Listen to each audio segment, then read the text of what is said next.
மருதமலை முருகா, இந்த மருதமலை முருகன் காட்டில் இந்த ரோட்லேயே வர முடியாது. அந்த அளவுக்கு அடர்ந்த காடு, மூலிகை காடு. இங்கே நிறைய அந்த காலத்தில் புலிகள் எல்லாம் போகும். இப்போவும் ஒரு பெரிய அடர்ந்த ஃபாரஸ்ட்டு. காலையில் 6 மணிலேருந்து இரவு 6 மணிக்கு மேலே கோயில் உள்ளே விட மாட்டாங்க. எல்லோரும் வந்துடணும் கீழே. அந்த அளவுக்கு காடு அது.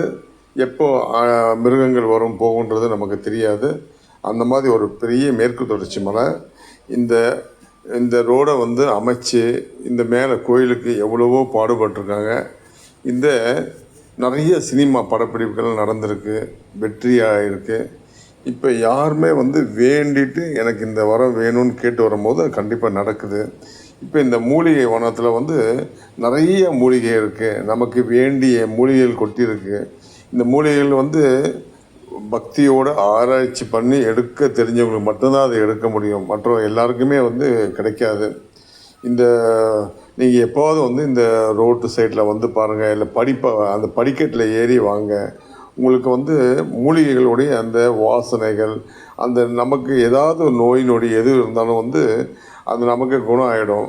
பஸ்ஸில் போகும்போதும் சரி, அது நடந்து போகும்போது ஸ்லோவாக போகும்போது நமக்கு கண்டிப்பாக அதோடைய மூலிகைகள் நமக்கு நம்மளுடைய வேர்வையோடு கலந்து அது உற்பத்தி ஆகும். அந்த மாதிரியெல்லாம் நிறைய காடுகளில் மூலிகைகள்லாம் இருக்குது.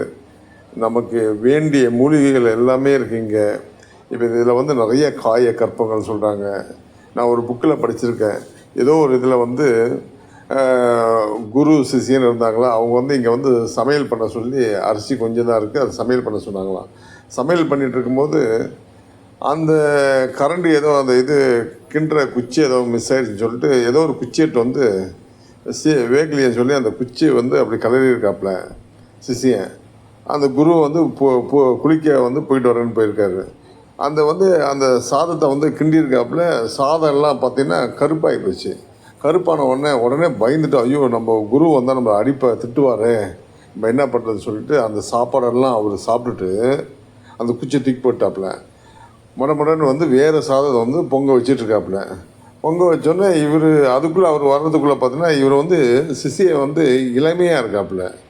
இளமையாக இருக்கவோ பார்த்தோன்னே அடையாளமே தெரியல. இது எப்படி ஆச்சு, என்ன ஆச்சுன்னு கேட்கும்போது இந்த மாதிரி அந்த ஒரு குச்சி எடுத்து கிளறுனா அது இந்த மாதிரி ஆயிடுச்சு அப்படின்னோடனே, நீங்கள் திட்டுவீங்கன்னு வேறு சமையல் பண்ணுறேன். உடனே அந்த குச்சி எங்கே இருக்குது ஏதுன்னு தேடுறாங்க. பாருங்கள், தமமாய் அவன் குருக்கு கிடைக்கல, அந்த சிஷியனுக்கு கிடச்சிச்சு. பார்த்திங்களா இறைவனுடைய விளையாட்டு. அப்போது அந்த சிஷியவனுக்கு அந்த கிடைச்ச உடனே அதை அவரை பூஜை பண்ணி அந்த தேடுறாங்க, கிடைக்கல அவங்களுக்கு. அப்போது அந்த மூலிகை இங்கே பயங்கரமான வனம், நிறைய மூலிகைகள் இருக்குது. காய கற்பூரங்கள் சொல்கிறாங்க. அதே மாதிரி நிறைய தங்கம் பண்ணக்கூடிய மூலிகைகள் இருக்குதுன்னு சொல்கிறாங்க. மூலிகைகள் தான் அந்த காலத்தில் அதை இதாகி மண்ணோடு மண்ணாக உள்ள தங்கம் ஆணுச்சு அப்படின்ட்டாங்க. அந்த காலத்தில் அரண்மனைகள்லாம் உடனே கோல்டு எப்படி எடுக்க முடியாது. அப்போ மூலிகைகளை வச்சு தான் சித்தர்கள் பண்ணாங்க அப்படின்றாங்க. அந்த மாதிரி நிறைய பொக்கிஷங்கள் நிறைஞ்சு இருக்குது இந்த மலைப்பகுதி முருகருடையது. நிறைய சர்ப்பங்கள் உண்டு, நிறைய சர்ப்பங்கள். நீங்கள் அனாவசியமாக காட்டுப்பகுதியில் உடனே போயிட முடியாது. ஏன்னா கொடிய விஷம் கொண்ட சர்ப்பங்கள் நிறையா இருக்குது. அதை நம்ம பயணிக்கும்போது உஷாராக போகணும். அதே மாதிரி அவங்க நம்ம ஏற்றிடக்கூடாது. பார்த்துங்க, எவ்வளோ கடுமையான இதில் நம்மளுடைய அரசாங்கமெல்லாம் ரோடு போட்டிருக்காங்க. தார் ரோடு போட்டு ரொம்ப சுத்தமாக தூய்மையாக வச்சுருக்காங்க. இதெல்லாம் நமக்கு நம்ம தான் பாதுகாக்கணும், பண்ணி கொடுத்துருக்காங்க. ஒவ்வொருத்தரும் அது பாதுகாக்கக்கூடியது நம்ம கையில் இருக்குது. பாருங்கள் எவ்வளோ இயற்கையாக. இதே மழை வந்தாச்சுன்னா நல்லா இயற்கையாக நல்லா செழிப்பாக இருக்கும். பாருங்கள், பச்சை பசேர்னு இருக்கும். ஸோ அந்தளவுக்கு இருக்கும். இங்கே இப்போ வாகனங்களை விடுறதில்ல. அரசாங்க பஸ்ஸு, கோயில் பஸ்ஸில் மட்டும்தான் நம்ம போக முடியும். ஏன்னா அங்கே கும்பாபிஷேகத்துக்காக நிறைய வேலைகள் நடந்துருக்கு. அங்கே இடங்கள் இல்லை, நிற்க வைக்க வண்டிகள் இடம் இல்லை போதிய.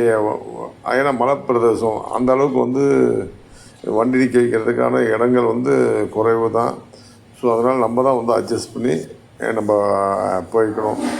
ஒருத்தர் தர்ஷனம் பண்ணிட்டோம்னா ஒருத்தருக்கு ஒரு 1/2 ஹவர் 1 ஹவர்னு வச்சுங்களேன் தரிசனம் பண்ணால் அந்த ஃபேமிலி இறங்கிட்டாங்கன்னா அடுத்த ஃபேமிலிக்கு நிறைய கார்கள் வரும்போது நம்ம தான் டிஸ்டர்பில் தான் பண்ணிக்கணும். பாருங்கள் எந்த அளவுக்கு இந்த மூலிகை வனம் பாருங்கள், நாங்கள் ஸ்லோவாக போயிட்டு அப்படியே வந்து எடுக்கப்பட்டது.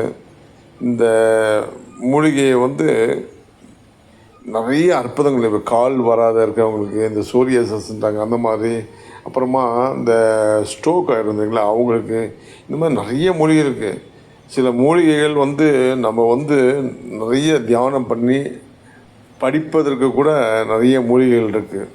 ஸோ இதே மாதிரி வந்து ஒரு மூலிகை இருக்குது, அந்த மூலிகை வந்து இத்தனை நாள் வந்து நான் வந்து சாப்பிடாத இருக்கிறேன் நான் அப்படின்னு சொல்லி அந்த மூலிகையை எடுத்து சொல்லிவிட்டு அதை சாப்பிட்டோம்னா அந்த 15 நாள் இந்த டைம்லேருந்து இந்த டேட்லேருந்து அந்த டேட்டு மட்டும் நான் உட்கார போகிறேன், தியானம் பண்ணுறேன், சாப்பிடாத இருக்கணும்னு சொன்னால் அந்த மூலிகையை சாப்பிட்டா உங்களுக்கு பசியே எடுக்காது, நீங்கள் நல்லா தியானம் பண்ணலாம். அது மட்டும் தெரியாது, நீங்கள் அந்த சொன்ன வாக்கு அது நடக்கும். அது அந்த மாதிரி மூலிகைகளுக்கு அதிகமான பவர் உண்டு, ரொம்ப பவர் உண்டு.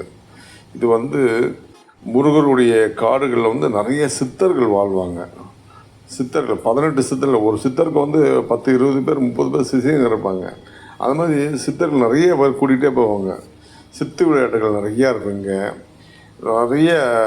ஆனால் அமானுஷ சக்திகளெல்லாம் வந்து குறைவு தான். ஏன்னு கேட்டால் தெய்வ சக்தி அதிகம், தெய்வ சக்தி அதிகம் இருக்கிறதுனால தீய சக்திகளுக்கு வந்து வாய்ப்பே கிடையாது. முருகனை பொறுத்தளவுக்கு முருகன்கிட்ட நம்ம சரணடைஞ்சிட்டோம்னா தீய சக்திகள் கிட்ட வரவே வராது. ஏன்னா தீய சக்திகள் எங்களை வந்து விமர்சனம் பண்ணி விடுங்க, நாங்களும் வந்து நாங்கள் பாதிக்கப்பட்டோம், இப்போ நாங்கள் நல்லவனாக சொல்லி அவங்க மாறுவாங்க. அந்த அளவுக்கான ஒரு நல்ல சக்திகள் உண்டு. அதனால் வந்து ரொம்ப பாருங்கள், அந்த ரோடுகளே பார்க்கும்போது அவ்வளோ அற்புதமாக நல்லா விசேஷமாக இருக்குது. நிறைய மூலிகைகள் இருக்குது.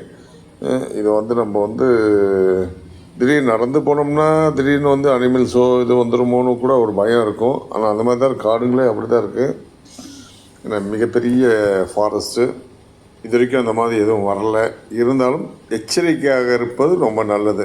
ஏன்னா நம்ம வந்து எப்போதுமே வந்து குறை சொல்லியே பழகிக்கிறோம். ஆனால் வந்து நமக்கு வந்து பாதுகாப்பு வந்து ரொம்ப அவசியம். நம்மளுடைய அரசாங்கம், நம்மளுடைய நிறைய காவலர்கள் நிறைய வந்து பாதுகாப்பு கொடுக்குறாங்க.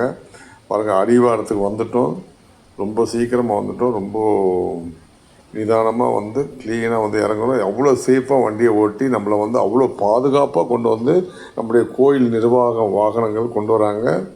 ரொம்ப சிறப்பான ஒரு விஷயம்.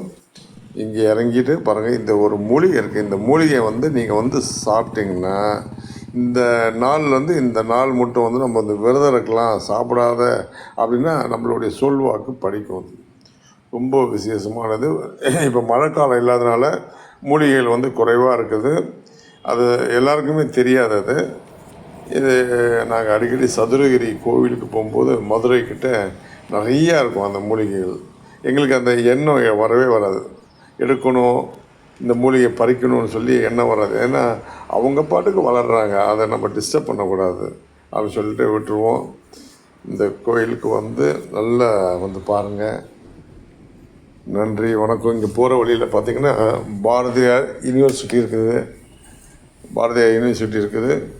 இங்கே வந்து ரொம்ப விசேஷமாக இருக்குது. மீண்டும் பாருங்கள். நன்றி, வணக்கம்.